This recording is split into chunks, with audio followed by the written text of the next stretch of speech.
Welcome to Authors Revealed. I'm Becky Anderson, one of my great friends and a Naperville, New York Times best-selling children's author. It's Andrea Beaty and her new book, Ada Twist Scientist.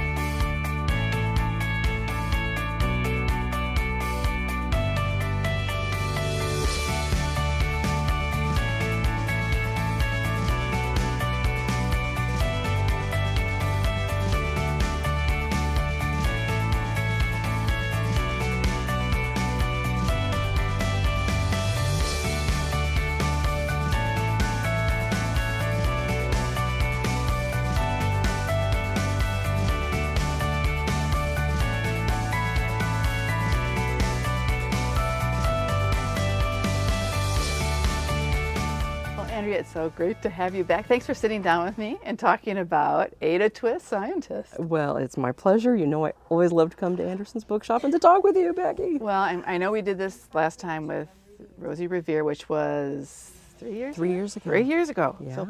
So I am so excited for this book. But last night was your launch event here at the store, and I'm sorry I missed it, but I heard it was a great crowd. Everybody was so excited. It was great. My favorite bit, there were 3 little kids, 3 girls named Rosie who came in. Oh, really? So I was like, yes, but they weren't named from the book, but that was okay. Yeah, were they dressed up like Rosie?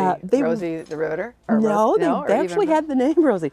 But I have been doing visits and people bring their kids in dressed as Rosie. There was a family that had a little baby. The baby literally was this big, but had the Rosie Revere the Riveter bandana. And just the reception of that book has been overwhelming and wonderful, and it really hit a nerve that I'm glad. I'm glad for it. It's a nerve that needed to be hit, getting girls excited about science and STEM. And now you have another one that does the same thing. So, and I hope this series, you're going to hit all 17 kids in this class. I'm thinking on it. I think by 17 the rhymes are going to get a little strained. Well, so far so good. So far so good. Yes. Yeah.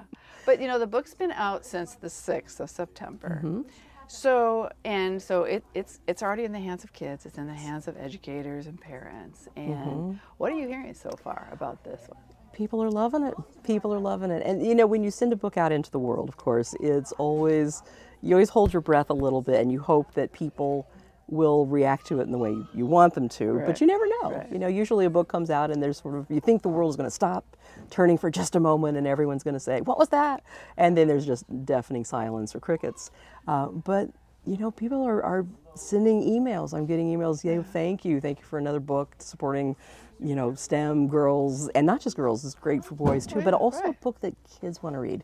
And for me, that's the most exciting bit, is that parents are saying, you know, we got this book yesterday and we've read it 4 times already and now my daughter wants to read it again. That to me, when you write a book that connects with kids, that's really what you're doing for it. Yeah, oh, absolutely. I mean, then you know it's a true test, because there is so much in these books that entertains us as adults. I mean, just as much as the kids. And there's so much detail and illustration that makes it so wonderful. So, you know, there's a lot of people, and I'm sure even people who came last night who don't realize that you are in Naperville. You live right here in Naperville. Right here in Naperville, and there are some weeks when I live right here in the store, kind of over in the back. I'm the cause of all the candy wrappers. Shh, don't tell Becky. I do. I live in Naperville. We've been here for 24 years, actually. It's been a great place to raise a family. So, you know, I have a question for you. You know, when you think about children's authors and illustrators, you know, so people always say if you live in Brooklyn, all you have to do is throw a stone and you'll hit one. That is true. It's kind of target practice there. Well, and then but thinking about other places in the country where people live. But what was it like when you were first starting to write and people were really starting to really love your books? And you said, where are you from? It was exciting, but you know, there's a ton of writers here. Chicago is a really vibrant city, and even Naperville. Yeah, but even saying Naperville, because for us, when we really started to build things and get it, people go, well, where is Naperville? Oh, Naperville. You know? In my experience, everywhere I go, or Naperville, Naperville. That's a different town. That's in England. It's like Iggy Peck would fit in there. Yeah. You know, in my experience, almost everywhere I go, when I say I'm from Naperville, see, now I can't say it. They're like, oh, I know somebody there. I have an uncle there. Almost everybody has a connection to this town, which is amazing, because you would think it was enormous, and it it's wasn't the case 20 years ago or so. But it's so, to me, it is so cool, because people, they know where we are. And, it's true. And it's true. exciting that a lot of people do come here. And It's that we true. have you, our author rock star. Well, right yes, there. that's me. Yeah. I'm the one with the neon lights on my house. Yeah. Yeah. It's not me. So this is your 14th or 15th book that's published? I think it's number 13, but we have Okay. a bunch more in the works. So Okay. I think we've got 20 like Okay. that are, you know, will be published ultimately. So a few more down the road coming. But the third one, and Yes. basically, these is kind of a trio of Yeah. kids who love science. So Yeah. yeah, or you know, Iggy Peck with architecture, Right. and I love his Tower of Dirty Diapers. That Yes. is always my favorite. Yes. And then Rosie Revere, engineer, and now we have Ada Twist, scientist. Ada Twist, scientist. Yes. So what was the seed that made the first book start to grow? And knowing that you would come back to this classroom, because the illustrations are so great, because I'm sure kids are trying to predict who's going to be the next student in the class. Sure, as am I. So trying to figure that out. So the series started when my son was a young kid, and he loved to build things, and he would build, you know, pull out the soup cans from the cupboard and make towers with those. And I thought, well, that's just fun. What if there's a kid who wants to be an architect? So I wrote Iggy Peck, Architect. And the way it works when you write a picture book, you send off the text, but you really have no say in who the illustrator is or anything. And in my view, it's sort of forbidden to put in your views on how things should look. So I never include comments about what should be included unless it applies to a joke, or you know, if there's a specific action that has to happen for a future plot. But I never do that. So I wrote this text. The publisher, Susan Van Meter, is the editor, and at Abrams Books for Young Readers. And she found David Roberts in England and said, I'm thinking about David Roberts, and I really didn't know much about his art. He didn't have as many books published then, but the only answer I could possibly think was, sure, that sounds fantastic, let's do it. And what a great choice he was, because his style, so I did not know this at the time, but David was, he went to college for fashion illustration, which is why when you see in this book all of the incredible style. Oh, and the parents. And the kids are and wearing the such kids. great They are, so clothes. Rosie Revere's dress is inspired by a Mondrian painting. I mean, there's no detail left to chance in any of these books. All of the illustrations, like all of the gowns, are based on designs by actual designers. Wow. I am not a fashion plate, so I can never remember which ones are which. But it's just amazing. And Happy Birthday, Madame Chapeau, all of the hats in that book are based on either David's designs, because he was a milliner for a while, which is why I wrote the book, or Philip Treacy or Stephen Jones, or all the, you know, milliners to the Queen and to the rocks, to the Lady Gagas of the world. So, so when I wrote Iggy, you know, he did these illustrations, and he sent back this world that was not at all what I'd envisioned, but so much more marvelous than I'd envisioned. And one of the great things was that he included this diverse class of kids, these wonderful, wonderful, beautiful kids. And in the text, there's no, I mean, we know that she goes to school, but there's no description, you know, include these kids, you know, and show us what they'll look like. So that has been such a gift and such a treat to try to figure out their stories. So with Iggy Peck, when did you meet David for the first time? Not until after I've written Rosie Revere. Wow. Because he doesn't travel very much overseas. So he came to New York for a summer, and I got to go to New York, and we sat together in this wonderful old Art Deco bistro, I guess, and we sat there for 5 hours just eating French fries, having beers, and just talking. And he told me all about his world, I told him about mine, and that's when he told me he'd been a milliner, and I said, I'm writing you a hat book. So that's where Madame Chapeau came from. It's such a great book. But he puts these kids in these books, and each of them has a story. He never tells me anything about what's in the illustrations. So like all the rest of the readers, I have to hunt and peck and think, and I still find details. 10 years out, I find things in Iggy Peck that still surprise me. But looking at that classroom of kids, we thought, well, maybe one of these other kids has a story, so how do we figure that out? So I went through Iggy Peck, and I noticed each kid shows up 4 times. And I thought, well, let's see, let's take a look. So one day I would look at this kid, what do they do? And look down the row. And I noticed that there's a little girl there with her hair swooping over her face, and you never see both of her eyes. Yeah, and she's sitting on the left-hand side. And she's trying to be invisible. She's trying so hard just to be invisible. And I thought, what's her story? Yeah. So that's where Rosie came from. And that book went along, and I was struggling with it. Couldn't figure out what to, quite how the story was going to go, until one day I was talking with my aunt, who was a Rosie the Riveter. And I thought, you know, we have an unpayable debt to the people of that generation who did so much. They saved the world. And I thought, well, maybe I can just say thank you in a small way by including Rosie the Riveter. And once I did that, then the book just fell together. Yeah. So, you know, now that working with David and having a third book, has his illustrating done the reverse, sort of contributed to what you write about, instead of the illustrator following your lead with the words? Very much. And in fact, now we have sort of this collaborative process that includes not just David and me, but also Susan Van Meter, the editor, and Chad Beckerman, the art director. And so, for instance, Ada Twist.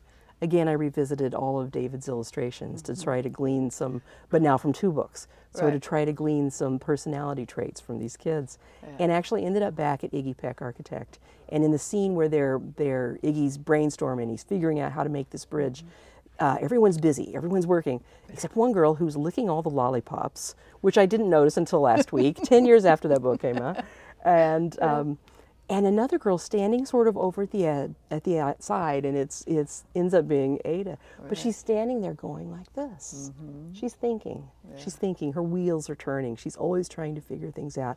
And I thought, that kid's a scientist. I have to do a book about a scientist.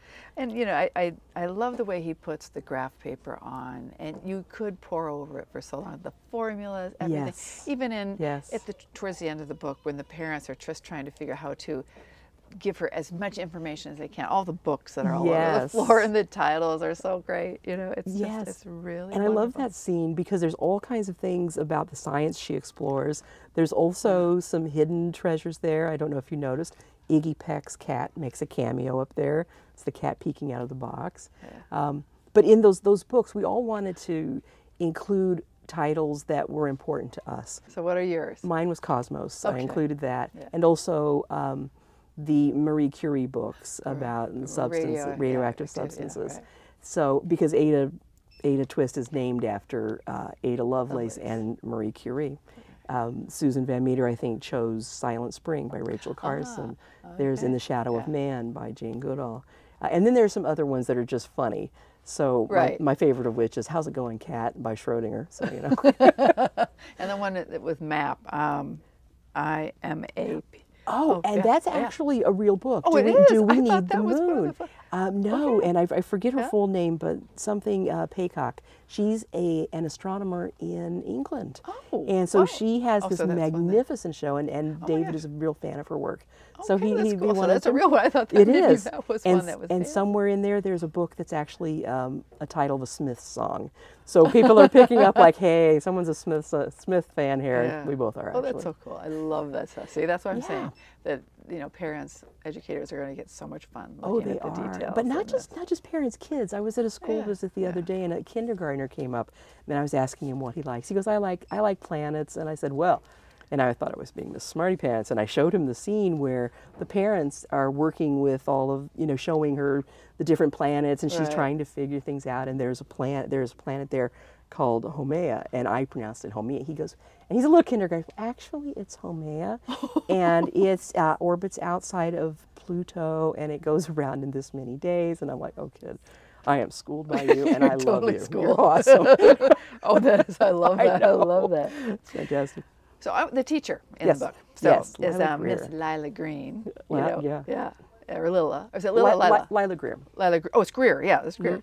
So tell us about her, and where does she come from? Because, you know, in the first book with Iggy Peck, she's not super nice to Iggy and his dreams and what he wants to do and build things. So, well, you know, originally she mostly just came out as a foil. He needed to have some sort of problem arise, and so she ended up being the foil in the book. But this is where the process has been so interesting. So I tend to write a story, and I'll just write like, say, for instance, Happy Birthday, Madame Chapeau. Oh boy, a lady has cool hats. She runs out in a a crow steals the hat. Oh, that's great. I'm done at that point. I think it's finished. But my editor will say, okay, why does that matter? Why is that important? And I'm like, well, because it's funny. Yeah, but why does it matter?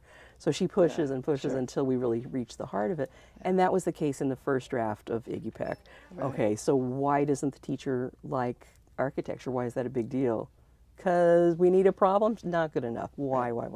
And so that's where the exploration of her childhood comes in. I think over time I figured out she is a nervous kid, and she's anxious, and she's worrisome. So for her, she was really truly worried that that Iggy would meet a terrible end if he pursued this life of architecture. Well, and she got lost on the 95th floor. So that was I wonder if that was like the Sears Tower or something.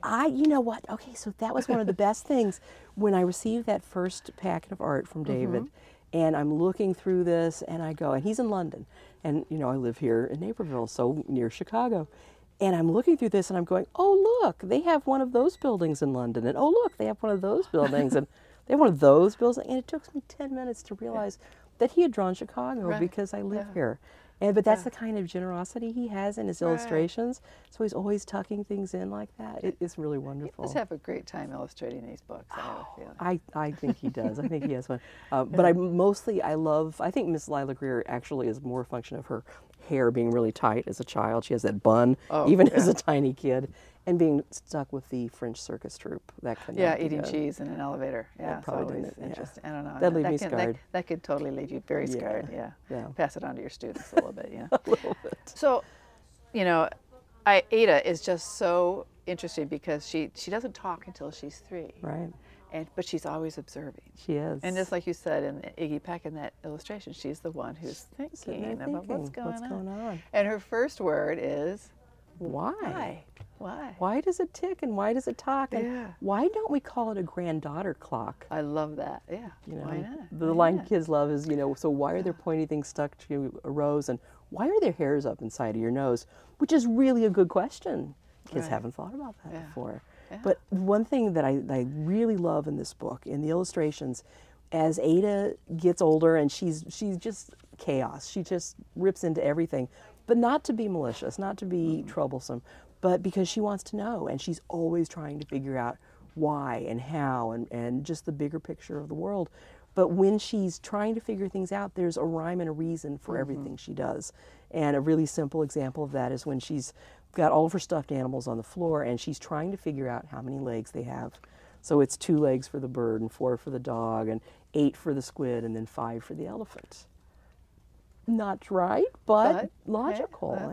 And all of them. And later in the book, there's a scene where she's writing on paper and she's trying to figure things out. And she's trying to figure out which came first, the chicken or the egg. So she does that in a diagram. And who's driving the upper part of a double-decker bus?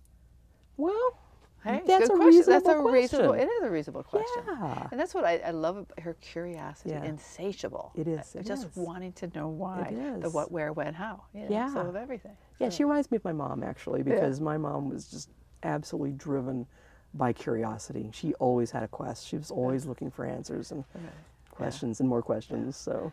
Yeah, and I love the parents and the brother, how he looks on his face, and all these pictures. But I love the parents in all 3 books, or the family members, because Rosie, her great aunt, and that encouragement. But the parents are so supportive in giving that, letting them just let them dream, explore, trial and error, all these things that are so important. Figure it out. Figure it out. I think in this book, it's hard for me to it's hard for me to pick my favorite illustration, but I think it's the one where early on where she's asking all the questions and there are these little vignettes, and the one where her dad is carrying her. She's fallen asleep and she's draped over his shoulder, but she still has a hold of that magnet and all the things dangling from it. But you can just feel the heaviness that she's just like drooping over his shoulder. She's so at peace and just zonked out. And I think that's one of the things I love about David's art, is that it's deceptively simple, but he does so much with so little on the page. He doesn't put a lot of extra anything on there, very little line, and yet he conveys emotion. When she gets in trouble, in the climax of this book, and her heart turns to goo, and you just feel her pain on the page. She's so sad. But is absolutely wonderful. And I know we had talked. I know when you spoke at the National Science Festival in D.C., and that would have been 3 years ago? 3 years ago. 3 years. I think it was back in the spring, so it's every other year. So 3 years. A wonderful event. And talking about, it would be so wonderful if Rosie could become the, the mascot for girls in STEM. And now we have Ada too. So there's 2 of them up there doing things. Know. And Iggy. I mean, I don't know. It's just overwhelming and wonderful. So I want to know about, tell us all about, because we didn't talk about this when you were here, and we sat down and talked about Rosie Revere. But Rosie Revere went to space. Rosie Revere went to space right now. So tell us how Rosie Revere went to space. Well, the Science Festival that you were talking about, the USA Science and Engineering Festival, which was a magnificent event. I mean, so much going on. I forget how many bazillions of people go there. As part of that, I was there with my son, and we were taking videos of people and wandering around and just checking things out. And we met an astronaut, Alvin Drew. And as I had a book with me, and I said, sir, thank you for just being amazing and, for inspiring kids and all that you do. And we gave him a copy of this book and had a lovely conversation with him. And the question we were asking is, what would you like to have invented? And he didn't skip a heartbeat. He said, a nuclear rocket, because I want to go to Mars. And until we get that, we won't be able to reasonably go to Mars and get back. So I thought he was fascinating. But we gave him a book and said thank you. And a few months later, I got this wonderful, very quiet little email from a group called Storytime from Space. And they basically said, would you mind if we sent your book to the space station? I said, well, I'm busy that day. I don't know. What do you mean? Why is there a question mark? I didn't even know. It was too amazing. So it's a program that sends picture books to the space station, and then astronauts read the books and download the videos. So Rosie, I think, is next in the queue to be read. Oh, really? Oh, how cool. And so at some point, the video will be downloaded, and then they're available to Earthlings everywhere, so educators, families, and also they've sent experiments. So over the coming months, the astronauts are going to be videoed doing experiments, and those will be downloaded. And there will be materials for teachers and families to use. Oh, that's great. I mean, what's better? It's space, it's literacy. It's amazing. Yeah. It's amazing. So it's STEAM all the way. It's all the way in space. In space, yes, in space.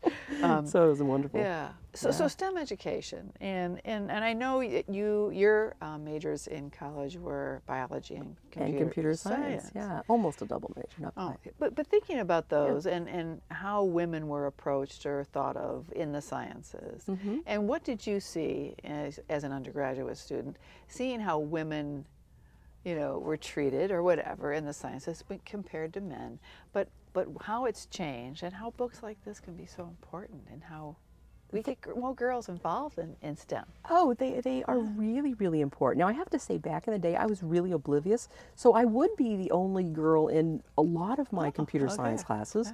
Not exclusively, but it was definitely skewed. But it never, it didn't even occur to me that, gee, why is this imbalance here? What's going on? In a lot of the biology classes, it really depended on the class. So the physics classes and things tended to be much more heavily male. Some of the biology classes or microbiology, a lot more women. So depending if they were going through nursing school or whatever. But it's a real problem now.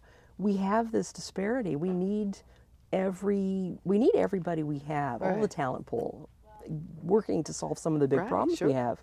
So to have girls really be fully engaged in STEM is really critical.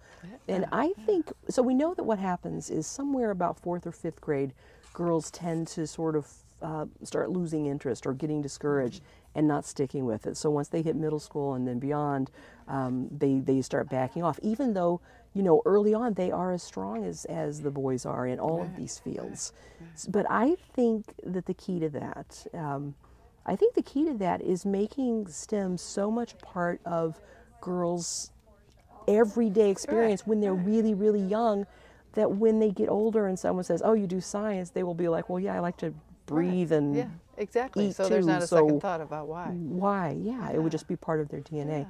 And I think that's happening because there are I think that the tide is just in the last 2 years even, the number of amazing books, and you know because they're right over there, just so many great books biographies, but also, you know, math, biology, so many great picture books, particularly, and novels and other things. Yeah, yeah. So I think it's an exciting time. It's about time, to be a girl. Yeah. It is about time. It is about time. So, technical writing. You did some Yes, technical writing, I and did. so how did that influence, or inform what you do as picture books, middle grade? All those different types of books that you write. You know, it actually was an amazingly great training ground. So I was working for a software company, and I was doing the tech support. So I was the person. Did you turn it off and on again? Right, basically, right. Reboot it. I think rebooting is the answer to everything. And we decided to start a newsletter, and I said I'd like to do that, but I really didn't know a lot about editing. So I got every book I could find. For my Strunk and Wide, I got a wonderful book called Edit Yourself, and I devoured these books. And I really took to heart like how to become a ruthless editor. And I would write, terribly, terribly boring things. They were really insomnia producing. But I got vicious about cutting things out that I knew, slowed it down. So that process of learning how to communicate something complicated, something that needs to be interesting so nobody dies when they're reading it, basically, and to get to the point quickly is exactly what you have to do when you write for kids. Because kids are the most discerning audiences. They're not going to stick around for a paragraph if it's a dull paragraph. They're busy. They have things to do. And they deserve nothing less than the best writing you can possibly come up with, and the best vocabulary. I mean, sometimes people question, why do you put such big words in these books? Because we don't shy away ever from the words that need to be said, and they are the right words to say. That's right. Well, how else are kids going to learn words if they don't hear them or they don't see them? It's the richness of the language that is so wonderful, and the way the rhyming of them is so wonderful. I love using rhyming. Those words makes it so great. Yeah, and if you dumb that down, kids know. Yeah, they Kids will smell that a million miles away. They'll also smell it if you try to come at them with a message. And it somehow has worked out that these books do have a bit of a message tucked in there. But I never set out to do that. Right. So no one's more shocked than I am when I go, oh, well, that was nice. That worked out. But always, first and foremost, it has to be a good story, and it has to be a fun story, and a story that kids will want to connect to, because otherwise it becomes didactic and boring, and no one's got time for that, especially not kids. What's up next? And there will be someone else from Miss Greer's classroom that will be featured. I hope so. I'm thinking about it, so I'm now going through that same process and looking at these kids and trying to figure out who are they based on what they do or what they don't do and how they look. And I've got some ideas. I don't want to tell anybody yet, so I haven't figured that out. But in the spring, I'm super excited. We have the Rosie Revere project book for engineers. I heard so about that. These are activities that I wrote, basically everything from simple, there's puzzles and things like that, but the idea was to help kids really put themselves into the engineering role and to come up with ideas, like how do you redesign your bicycle to make it help people move water, or how do you, some big world problems, how do you help people get energy when they need it? How do you redesign your house? For doing all kinds of things. So there's lots of brainstorming and also a bit about the engineering process. But think of the sparks that could be ignited. Oh, it's so much fun. And some of them are very goofy. Rosie goes to the zoo to help her uncle with a very snooty agouti, which is a South American rodent, by the way. Crazy, funny stuff. But also some hands-on things like, making a solar oven, making a very simple trebuchet, and then redesigning those. How would you make it better? How would you change it? What worked? What didn't work? And learning how to really come to grips with the failure that's involved. Celebrating that. Okay, so tell us about a time you really failed. What happened? How great was it? Now, what did you do next? Oh, that's great. Because, kids have to take that into stride. You do. Well, Andrea, thank you so much. It's always so much fun talking with you. Well, likewise. And congrats. Congratulations. Congrats and congrats for our Ada Twist scientist. Thank you so much. Thank you so much. Love being here. Thanks. What a great conversation. One of my absolute favorite children's authors, and she lives right here in Naperville. It's a New York Times best-selling children's author, Andrea Beaty. And her new picture book is called Ada Twist Scientist. Thanks for joining me on Authors Revealed.